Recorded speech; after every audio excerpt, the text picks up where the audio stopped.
Hi, this is Dana, and on this channel I speak about spiritual warfare. I have another channel on which I speak about astrology and a Facebook page on which I write prophetic writings. You will find that in the description box below. In this video, of course, the usual caveat, there are individuals who are impersonating me, stealing my identity, using my identity in fraudulent activity. This is under investigation. There are authorities which are investigating their actions.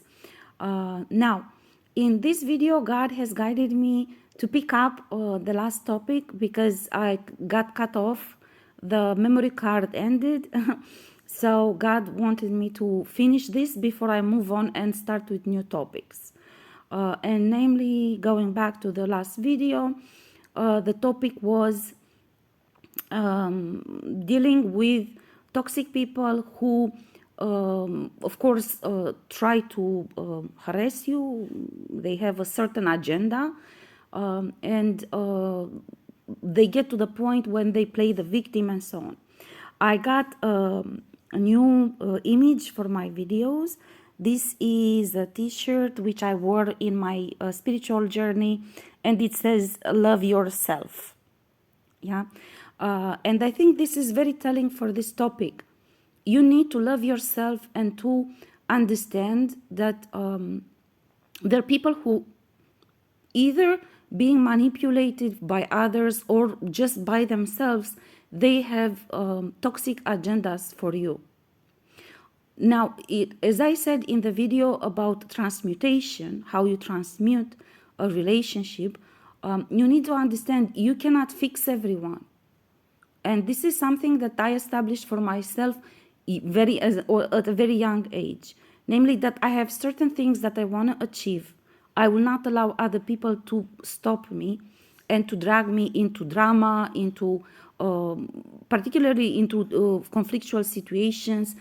Of course, you're going to have conflicts either way. If they really want to create conflict, there's no way around it. With toxic people, you're going to have conflict. But if I have to have a conflict with someone, at least I'll make sure it's going to happen on my terms. It's going to be brief. We say what we have to say, we move on. I don't allow them to drag me in endless discussions about conflicts, endless emotional blackmail, and playing drama, playing victim, and so on and so forth, you know. Now, so the message is you have to love yourself and your path, whatever that is. It doesn't have to be a spiritual path, because at the time when I established this strategy for myself, I was very young. I was at my workplace, and basically the objectives I had were not pertaining necessarily on spiritual life, but were just related to what I want to achieve in my life. I was a student. I wanted to finish my school. I wanted to get out of MFA. I wanted to establish a business. I had so many plans, you know, and I was like, I'm not going to waste time with them. I'm just not going to waste time, simply like this. So this is very important. This is something between you and yourself. You establish the strategy with yourself, not with them. This is very important, I believe. Second, it's accepting, as I said in the video about transmutation, and please go and watch that one. I explained you must acknowledge and accept the idea that you cannot fix everybody's problem. Normally, they shouldn't have this many problems related to you. Everybody should be focused on themselves. But there are people who don't see life like this, and they cling to the idea of having engagement and any kind of type of relationship with you, which is not even a relation. The toxic relations to me are not relations, are just basically drama. That's it. Now, there are individuals who live like this and are there are many reasons, and I'm not going to get into this discussion in this video because it's too long. And some of them, you can actually feel empathy and pity for them because they cannot rise up to a certain level to be in control of their lives. And we all have wounds. We all have been trauma bonded in one way or another in our lives. But you just take control of your life, you heal it, and you move on. You cannot sit in that and wallow in that sorrow, pain, and just find joy in poking others and dragging others and insulting others or gossiping about others and creating drama around them and so on and so forth. Yeah. So this is the normal behavior, but there are individuals who actually cannot get out of this mindset of drama creation.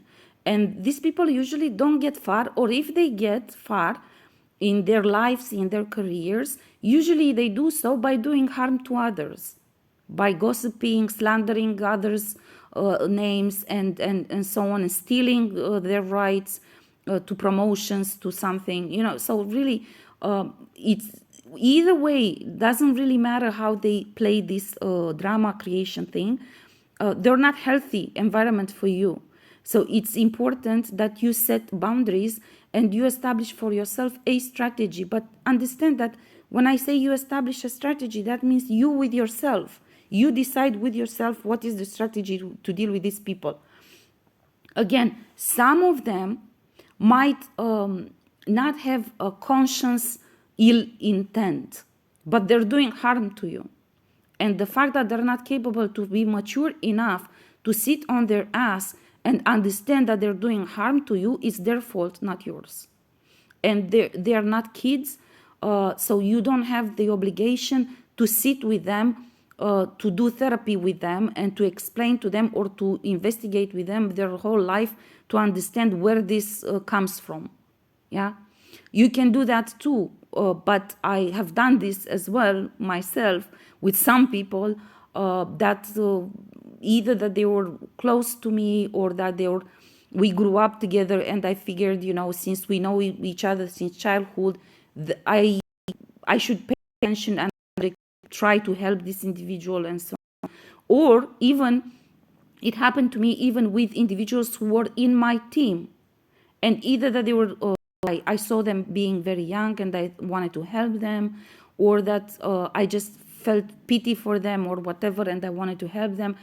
But I have learned throughout different experiences like this that unless they are very determined for themselves to work on it, you're just wasting time, and they're just wasting your energy, taking you into this, and then you to help them, they gossip about you some more and they do more harm to you. So for this reason, I figured early on that basically I should keep a distance from these individuals and just have a strategy. So the strategy would be divided in if I observe that the individual is not literally ill-intended, but is just confused person and is doing this because this is how that individual views life at that point in time, I would try to have discussions with them. And I would say, you have done this, you have done this, you have done this. This is toxic. This is not leading you anywhere. This is not normal that you're creating this atmosphere and you're creating this and that. And I would see if they change. If they don't change, I will cut them off. But if I see that you're ill-intended from the very beginning, I will not even take the time to talk to you, because there is no purpose to talk with somebody who is ill-intended towards you. That individual will not change his mind. That's the decision he made, to be toxic and to drag you down and to create some sort of bad image for you. Now, if you're determined to create a bad image for me, you're going to do it either way. There's no way to stop you. Yeah. And throughout my life, I have lived with the conviction, and I still have that conviction, that, you know what, at the end of the day, I mind my own business. I let this individual do whatever he feels he needs to do. He's going to slander my name. He's going to try to create a bad image. I'm just not going to interact with him. And people at the end of the day will see the truth. Yeah. Mature people who are honest towards you and have good intentions towards humankind in general, will see the truth sooner or later. Yeah, I am a very hardworking person, and I had a very good reputation, and reputation you build in time with proving yourself to yourself and to others. Yeah, so I have been always considered perfectionist, a person who delivers extremely high quality work.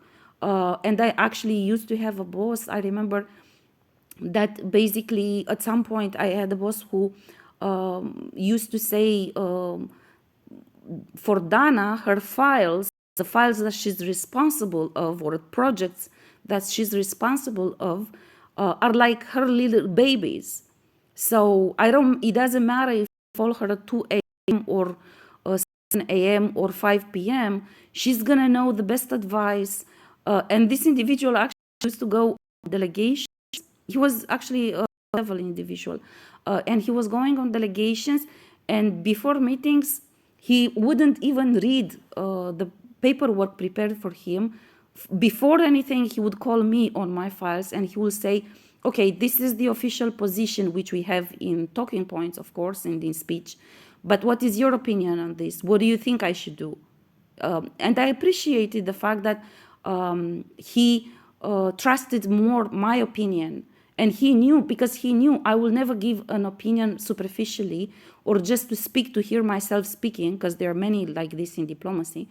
And he would know that if I give an opinion, then that means I studied deeply that issue on all sides. I've checked all perspectives, all potential outcomes, and I would give him at least 3 choices.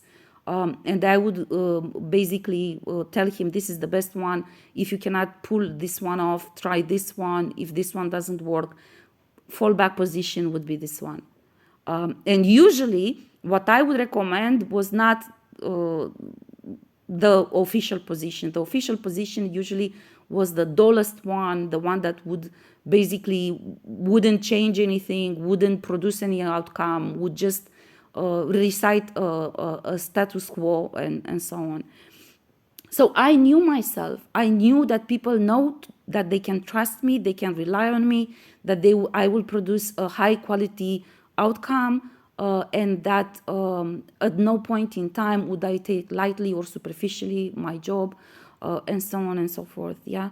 So I figured, and quite the same in relationship, I knew that everybody knows that I'm a very serious person, and I place huge emphasis on responsibility, on ethic, on professional ethic, in behavior with colleagues, and so on.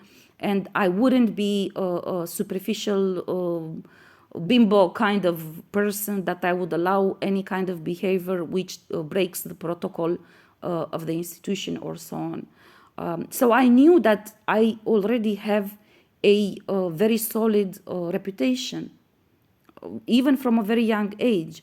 Therefore, always my strategy has been, people will see the truth. And it's, to me, God sometimes says, yeah, but until they see the truth, they can be pulled into this drama, and some of them will give in. But I always say to God, but if people see for themselves the truth, it's much more solid outcome and credibility than if I go to everyone and say, look, this person is crazy, and she keeps doing harm to me, and she keeps slandering my name, and she's doing this. Because people get tired. Imagine that the other person is going and doing and saying the opposite to that individual. So that individual will be faced with 2 different people coming at him, telling 2 different stories, and has to make up his mind. Many of them will just have fun with it. I tell you, many of them will have fun with it, and will find it funny that different people come to them with different stories of the same shit, you know. And first of all, and second of all, I always told God, I said, but this is a test for them as well. I need to know who surrounds me.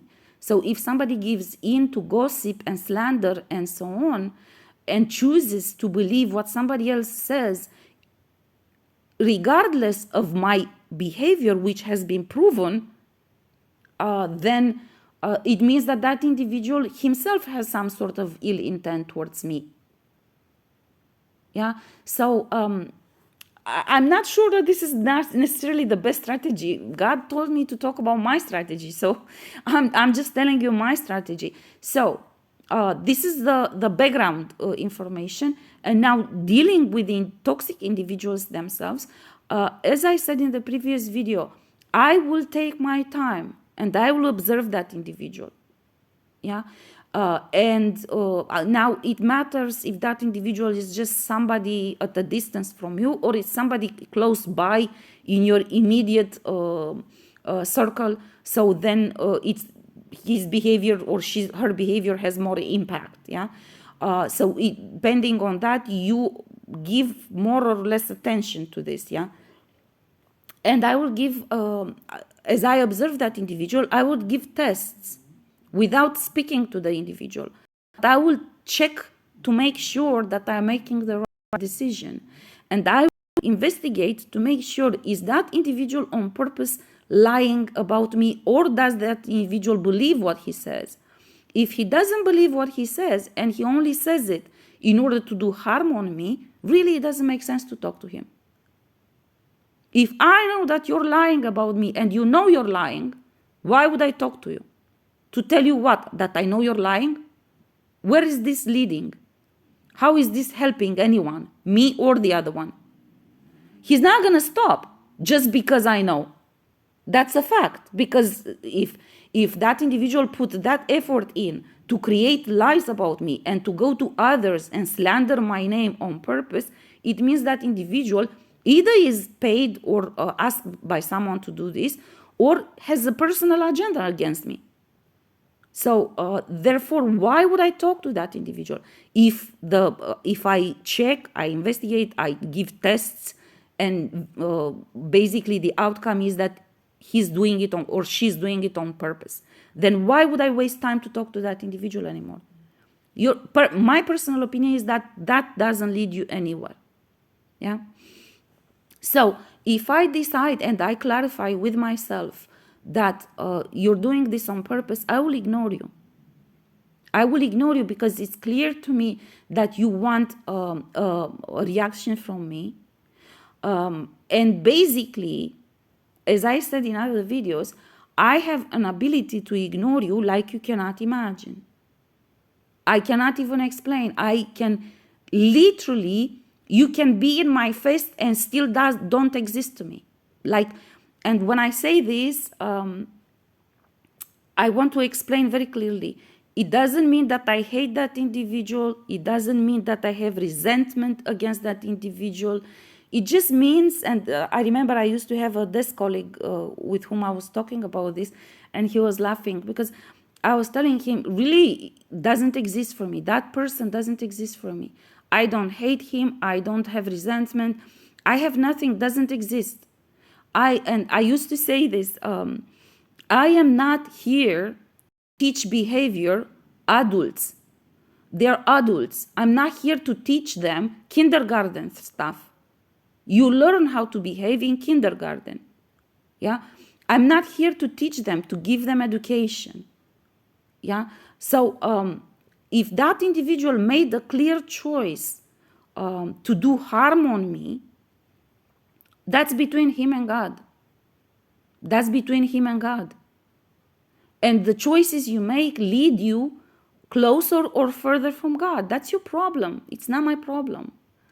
Now, while you do this, I will observe you, but from a distance. From a distance, and I will not allow you to get close to me. Even if you're in the same room with me, you will feel like you're on different continents, literally. You will feel like you're on different continents from me. And I will just ignore you like you cannot imagine. And I will observe not only you, but also the individuals that you're talking to. Because that is a lesson for me. I get to learn about others. So if I see others who I thought they are my friends, that they start gossiping with you about me, then very easily I will disqualify them.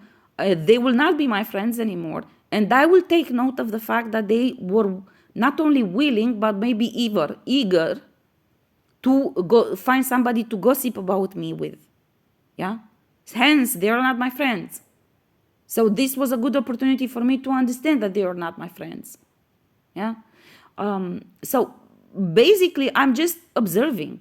I'm just observing, taking notes, and making decisions based on that particular outcome, which I see coming out of that action. Yeah.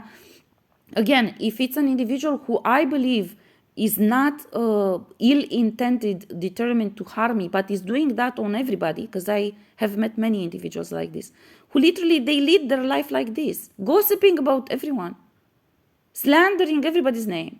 And sometimes I would say in shock, listen, but if somebody hears this, you will harm this individual. Are you sure this is true? And they would be like, no, but we're just gossiping.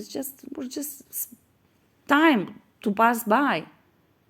And I was like, yeah, but this individual may be harmed by this, especially in an institution like it was my former workplace, where basically promotions, but also postings abroad would have been offered or accepted based on reputation as well.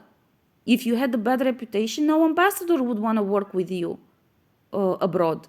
Yeah, so that was very important in that institution.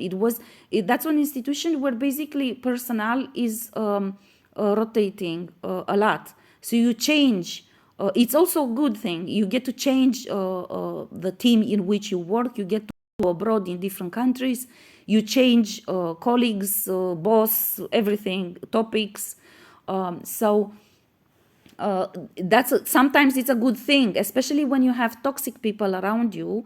I used this opportunity provided by that specific workplace, namely to switch to different departments, to different postings abroad, to different scholarships, and so on, to just get away from these creeps who are ill-intended to actually gossip about you. And that's an opportunity. But it's also very important because the gossip and the slander on somebody's name, it has much more impact.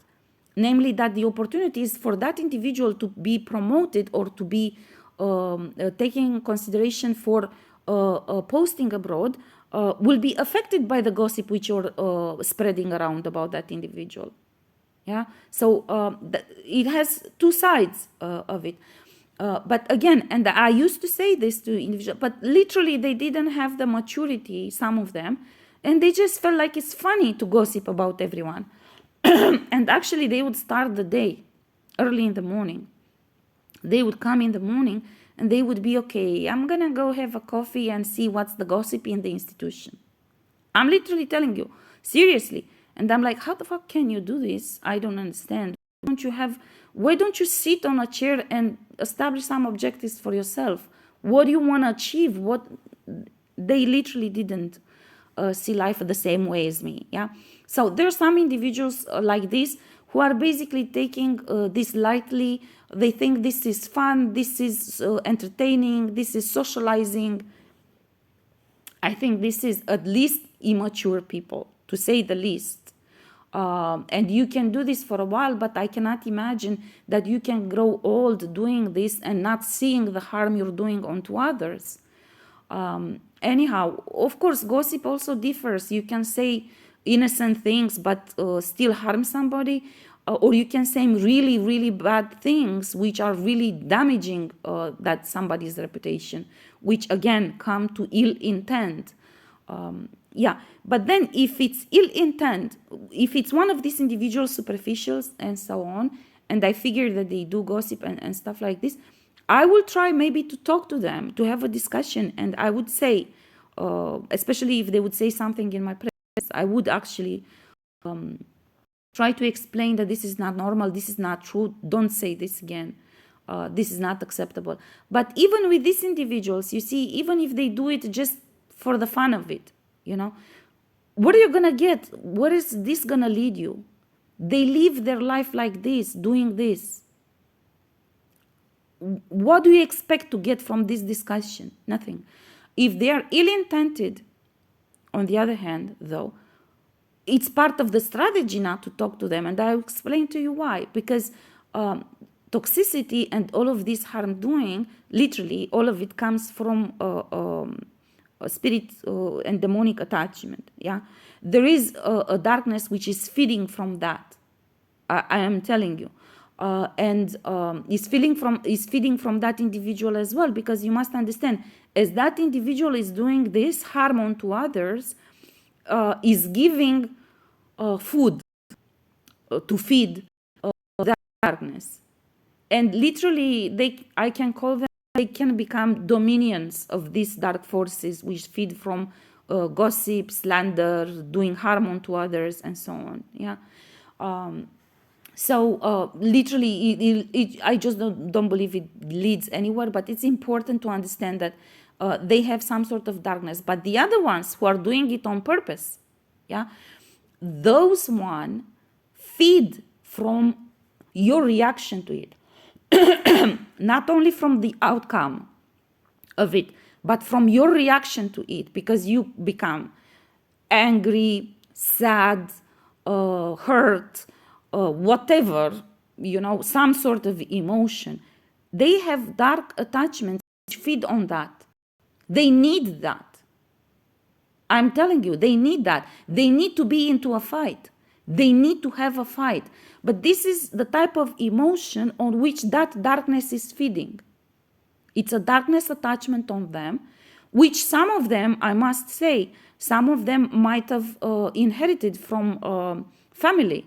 It can even be part of your generational curse if you behave like this, because it keeps you down. Yeah, so by doing this, literally you stay at a lower level vibration as you feed on this, because the type of darkness attachment to feed on this, it's a low vibration type of darkness. Anyhow, so they feed on your reaction to it. So any kind of discussions you have with this kind of individual will feed him, literally, because as you get into you can keep your emotional distance from this if you don't engage with them. But if you start discussing with them, you run the risk of becoming emotional, of seeing and being part of a direct conflict on it. And then you just feed that darkness onto him. You just feed it basically through every emotion you have, which means that darkness puts attachments on you, creates strings at you, which means that darkness can work on you, even if it's an attachment on that individual, through the connection created between the dark attachment on that individual and you. It's basically a string, yeah. The relationship between the two of you deepens. It's stronger because it's now already based on a string of that emotion, and the darkness is feeding on that. So it's not a choice the two of you make. It's the choice you already made when you engaged with that individual, and you created the string between that darkness and you. And that darkness will try to keep a hold on you, to feed on you, of course. Yeah. So even if that individual at some point might be willing to go his way, he's not going to be able to, because he has a darkness attachment which already created strings at you. So that will force him to come back to you, to poke you more, to say more harmful things. In order, do you know that say in Romanian there is a say, like you put a knife in somebody's wound and you switch it? Yeah. So doing that basically continuously, because that darkness needs to feed. And that darkness, as I explained in another video, is like a shark in the water. You bled, if you bleed when you're in the water and the shark feels the blood, he's gonna create the string with you, and he's not gonna let you go anymore. At that point, when you create the string between you and that darkness, literally, it's not that important anymore what the individual does, which brought the darkness to you. Because at that point, The darkness is in control of forcing that connection between to you and that individual. And this goes deeper and deeper, stronger and stronger with each and every encounter you have with that individual.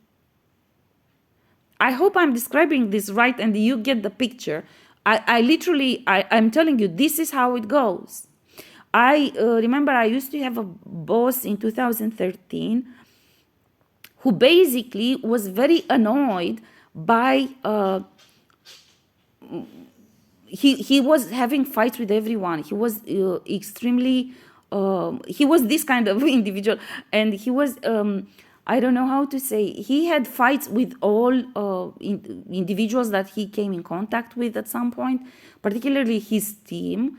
And he was extremely emotional up to madness. It was clearly I even told a colleague of mine, I said, you cannot come at 7 a.m. and start yelling for hours and hours. At 7 a.m., sit the fuck down, get the coffee, calm down, think about the day, let's make a plan. You cannot be coming at 7 a.m.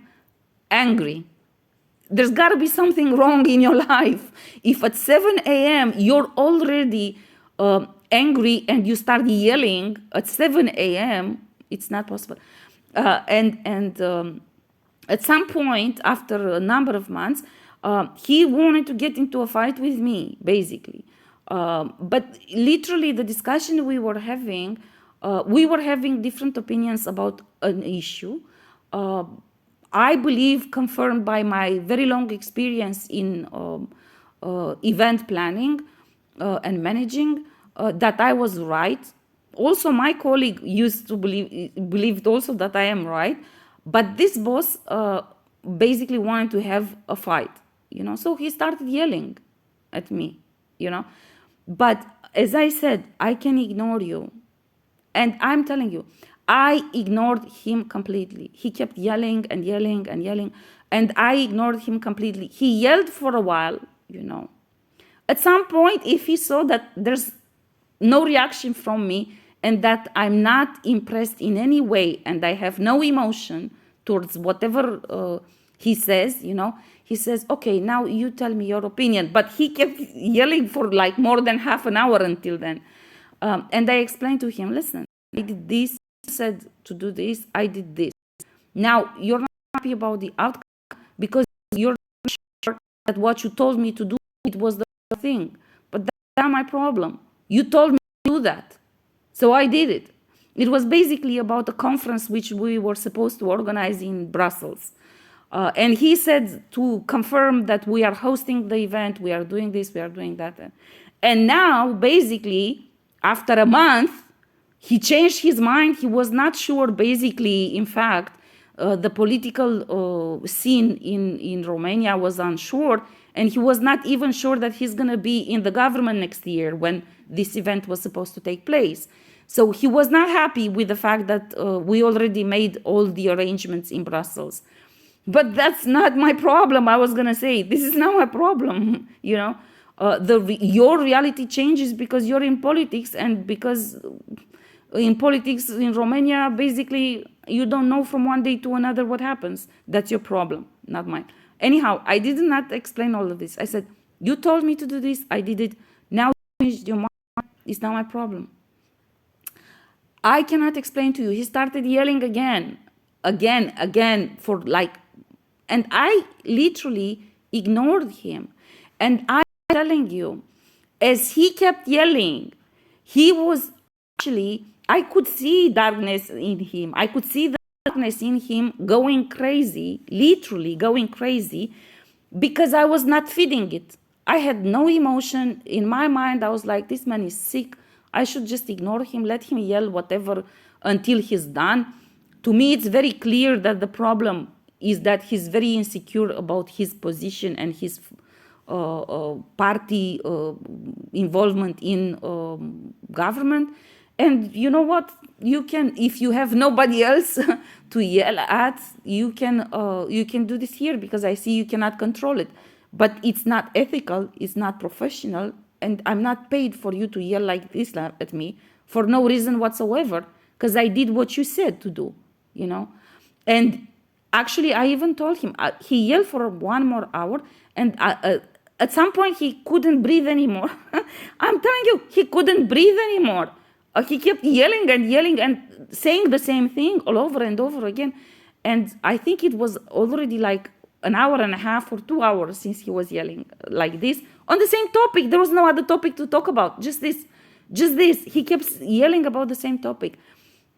And at some point, when he couldn't breathe anymore and there was silence, I said, we can always cancel the event. If it creates this much problem for you, we can cancel the event. And I can call Brussels, we can cancel everything. We see if there is some sort of fee to pay because we reserve this and that and that.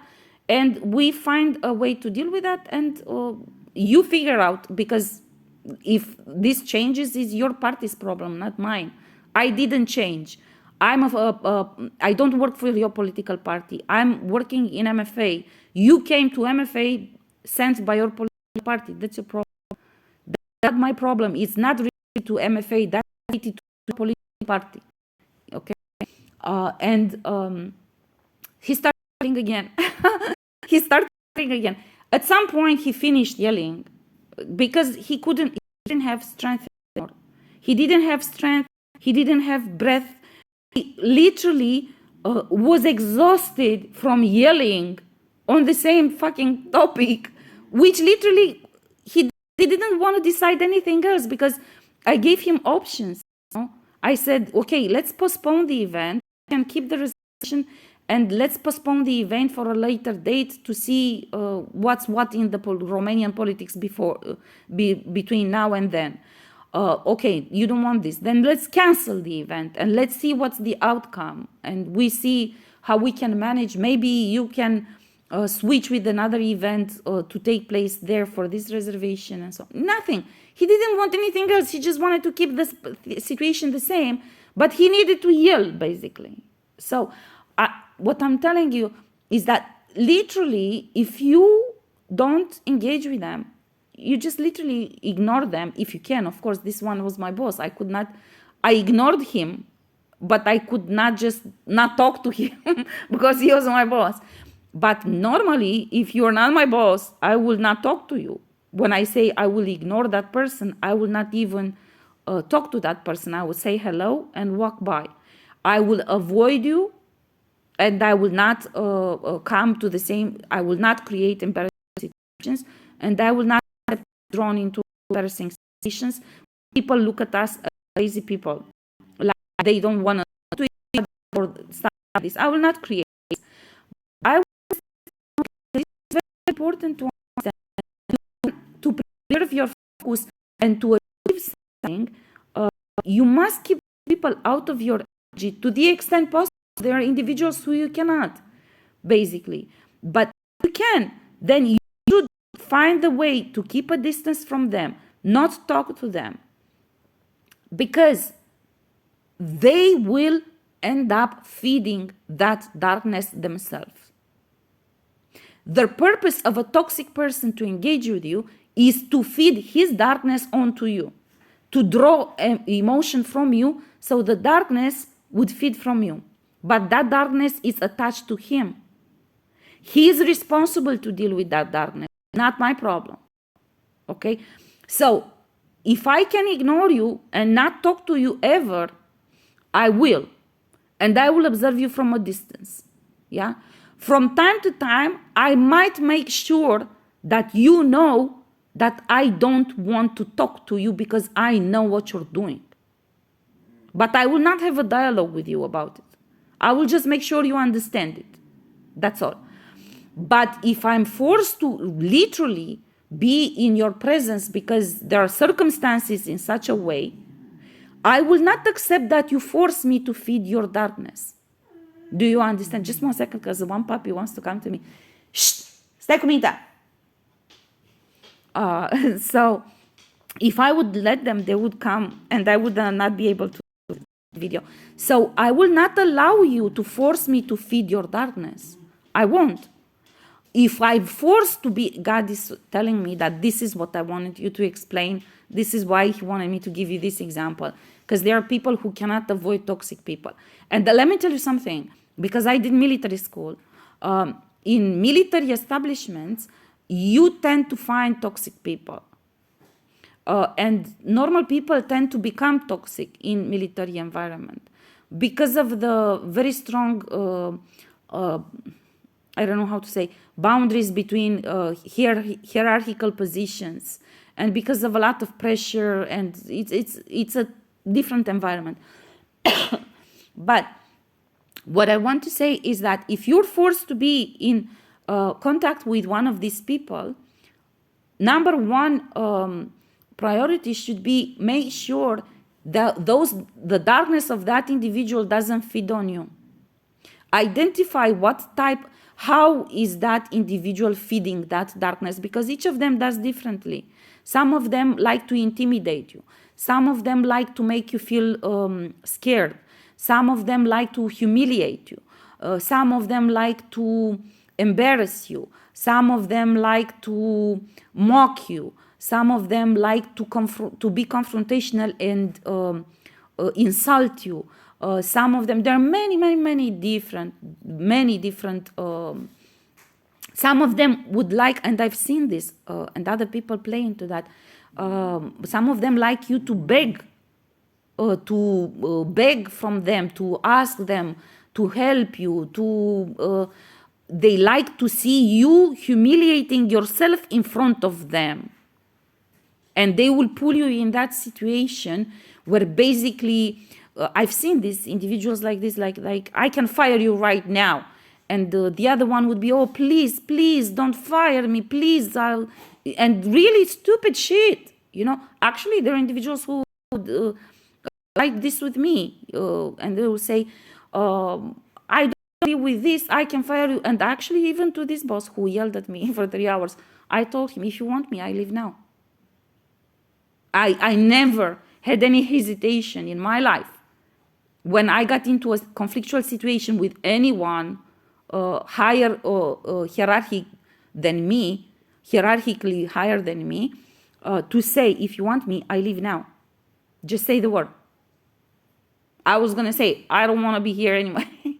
No, but seriously, it was still, I didn't want to be there, but there was still, that was the job that I was paying income. So, of course, it was important to me to some extent, although I didn't like it to be there. And I did make a lot of efforts to get out of there. I just basically, everything that I would find was blocked to me. And at the time, I couldn't figure out why. Now I understand why. But I made a lot of efforts to build projects which I hoped to become my business. And as long as I created projects, they were successful. When I would want that to become my business, it was not possible. Or there were just different actions that I took. Even I applied to international organizations and other stuff, to Vienna, to Brussels, NATO, and some other. But I just basically couldn't. I didn't get to leave that institution until actually 2018, when I had to resign. That was the only way I could leave the institution. And I explained the circumstances in which I resigned because of these Crips attacks at me, which dragged on for a long time. I did not resign immediately. It dragged on for a long time, and they have done a lot of persecution while I was still in the institution, up until I decided that literally it's not worth it. When I understood that they actually make claims on you based on being hired at that institution, that was a line for me. That was a boundary for me, which was not acceptable. And I was like, no, fuck not. I'm just resigning now. I don't know where I'm going to get next my money, but I'm not living like this. So, okay, so to toxic people, yeah, like this is most important. Make sure you don't give in emotions. Avoid them to the extent possible. It's very damaging because they break your spirit. This is basically what happens, and this is very important. They literally break your spirit. Many of them, this is what they actually aim to do. And about that individual who yelled at me for 3 hours, he's been involved in this gang stalking campaign against me. Later on, I understood everything.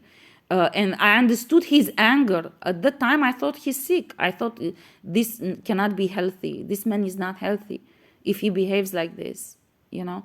And he did, actually, he was very appreciative of my professional skills and the outcome I produced in the office, you know. And I thought he's sick. But then I learned that actually he was trying to break my spirit. And he was literally getting angry because he couldn't get to me, you know. So this is one thing. Another thing, of course, there are situations in private life when you have toxic people in your life. And one of the things that I used to do, I now don't have toxic people in my personal life, but when I had no choice, I will try to find a strategy to get them out of my life, first of all. Second of all, for the limited time that I was forced to deal with them, I will make sure that we meet in public. We meet in a restaurant. Why? Because I'm busy. We meet at the restaurant. I don't want you to come to my place, to me to come to your place, stuff like this. No, we meet at the restaurant. And of course, in a restaurant, there's limited things that you can do because they will just kick you out at the end of the day if you become crazy. So I would I don't have such a wide experience with this, but I would advise that you identify ways to limit their access to you. Literally. I took full advantage of the fact, which I explained earlier, of the advantage of working in an institution where the personnel was rotating. So when I would figure out that there is somebody toxic, which was in my proximity, I would make sure to find a way to move to a department, to go abroad, to stuff like this. Even with this boss that yelled at me for 3 hours, like few months later, I left. I went to a different department. And I tell you, when I left, I told him, I need to go on a posting abroad because I have other plans. I told you from the beginning when I accepted to work with you that this will not be a long-term cooperation, that I'm not even interested in the topic you're managing, but this will be a limited short time because I was getting a new house. I had different personal objectives. And I said, so now I decided this is the end. You know, this is, I'm going to move into another department so I can go abroad on a posting because I must pay the mortgage on the house and so on and so forth. And basically, literally, this man said to me, because he's toxic and he has this, he said to me, you don't have this option. This is literally what he said to me. He said, you don't have this option. Do you see how toxic people think, you know? So I told him, you're confused. I'm leaving. I have this option, and I'm just being polite and following procedure in informing you. But I will remind you that when I started working with you, I did not... it's hard to explain to you now because you don't know the details about the institution. Basically, I was, of course, a diplomat hired in MFA, and this individual was working in MFA, but he has a different staff, how to say this, a different staff rooster, I think it's called. I don't know how you call it. Different staff separate, because he was a dignitary, he was a high-level official, so he had his own staff given to him. Basically, he had a certain number of positions where he could hire personal staff, you know, so would be like personal counselors to the minister, something like this. Yeah, so this is a different position than the one when you are hired in MFA as a diplomat, as a desk officer. Yeah. And when I started working with him, I told him, I don't want to be working for you on paper. I stay in, if you want me to help you to set up your portfolio, I can help you, but I will stay hired in MFA as a diplomat, as a desk officer, and I will help you from that position. I don't transfer myself into your department. And I did not transfer. I didn't transfer. I was still paid by MFA as a desk officer. And he tried to lure me into this, telling me, I'm going to give you director general position. I will promote you to this and that position. I said, I'm not interested. Thank you. And he actually asked me, why not? Because this is high level position. No, I'm not interested. I'm not interested in that because you're in politics. You are today and tomorrow. I don't know if you are. And I'm not interested in that because I will only help you for a limited period of time. And afterwards, I already have this plan to go abroad because I'm purchasing a new house and I have to pay mortgage for that and I need to go abroad. So it's going to be a very short-term cooperation and I don't want to be transferred to your department. I will stay in MFA and of course I will help you with this. So my job description will be to help you with this. You have to negotiate this between you and the Minister of Foreign Affairs. If he agrees, I will help you with this. But my desk is in MFA, my paperwork is MFA. I'm not working, I'm not transferring myself to you, you know. So I did this initially when we started working. So when I left, he actually had the guts to say to me, you don't have this option to go back as desk officer and go abroad.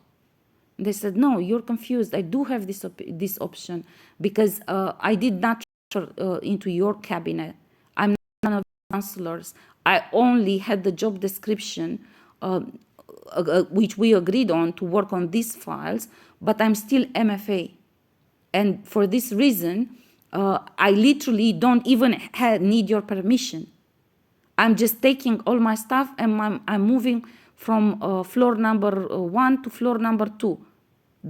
Different desk, but the same building. I'm in my building. I did not come to you to hire me. You came into my institution and you asked me to help you.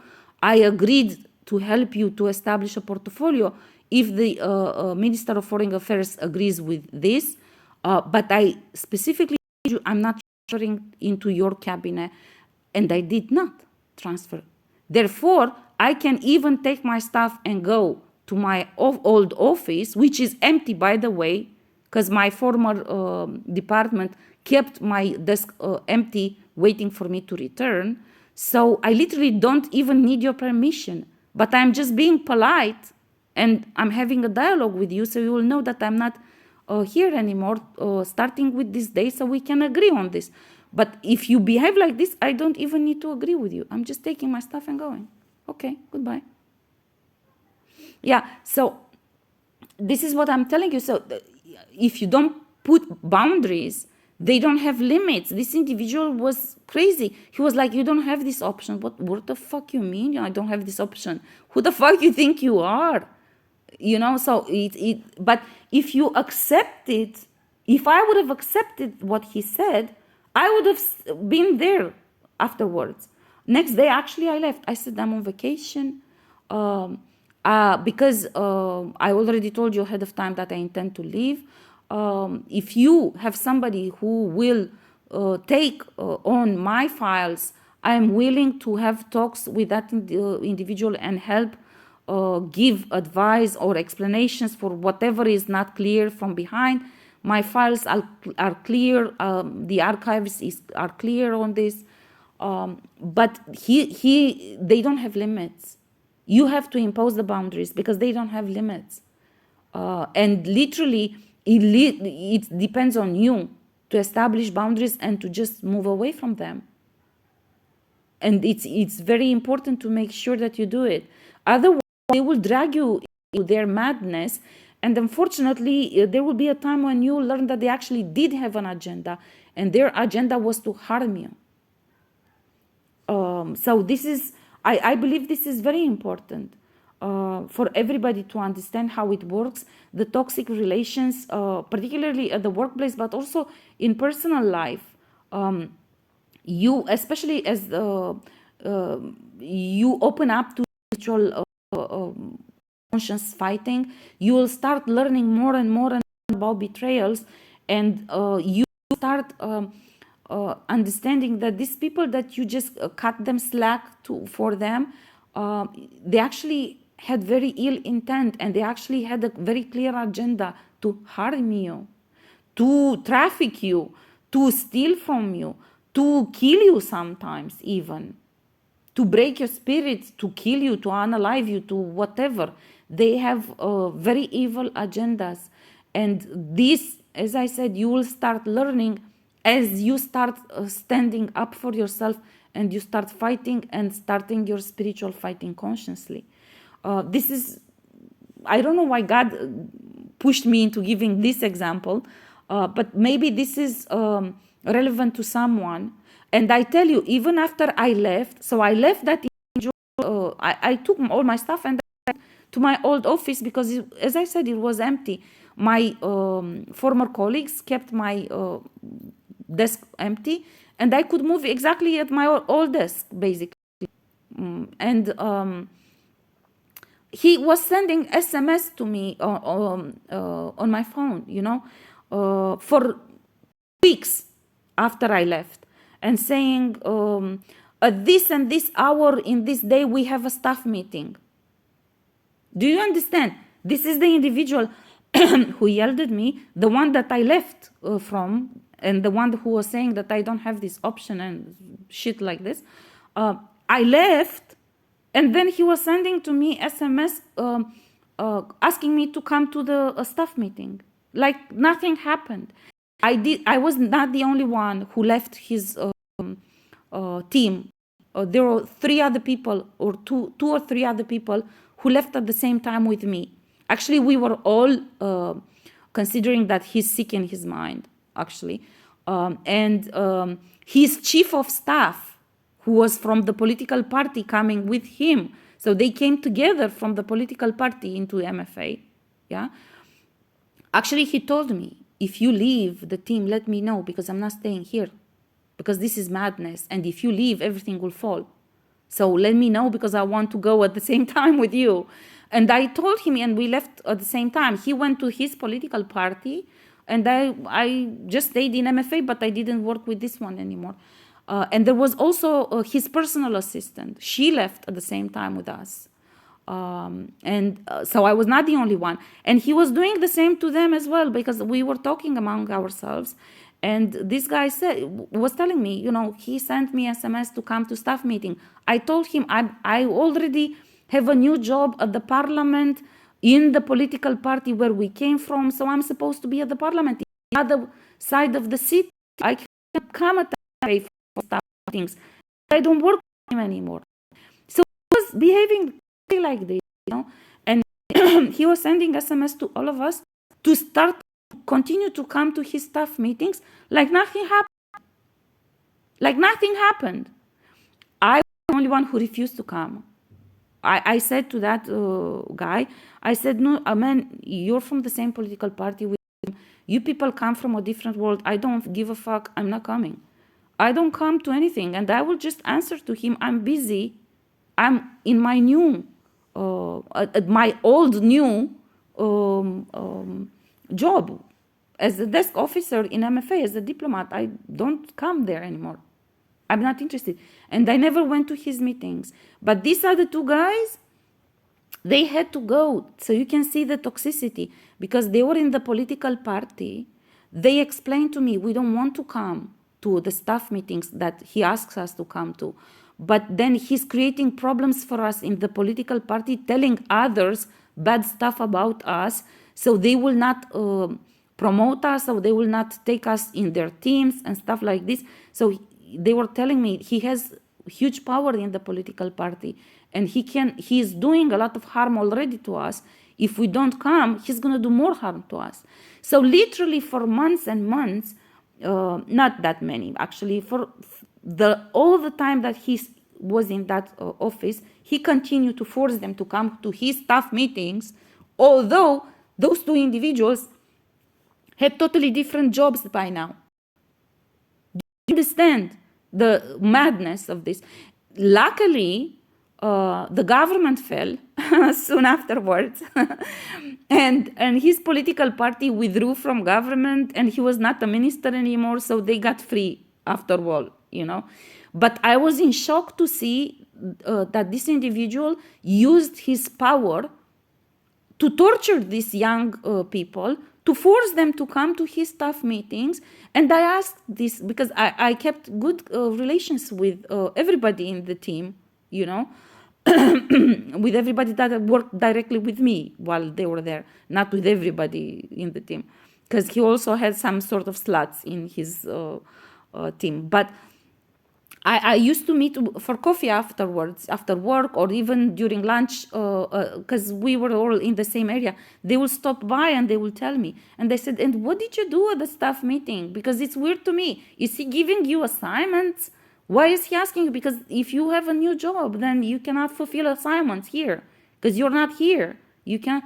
So basically, they were telling me that he's doing exactly the same thing, yelling at them, telling them to do stuff, but then at the end of the staff meeting, they go to him and they say, but you see, we're not here, we cannot stay. So creating drama, putting them in situations, creating situations, embarrassing situations for them because they couldn't stand up in the middle of the staff meeting and say, you're crazy, because he was a minister still, But then creating problems for them at the new jobs they had, and giving them assignments, but they could not fulfill those assignments because they didn't even have desks anymore. It was really madness. I'm telling you.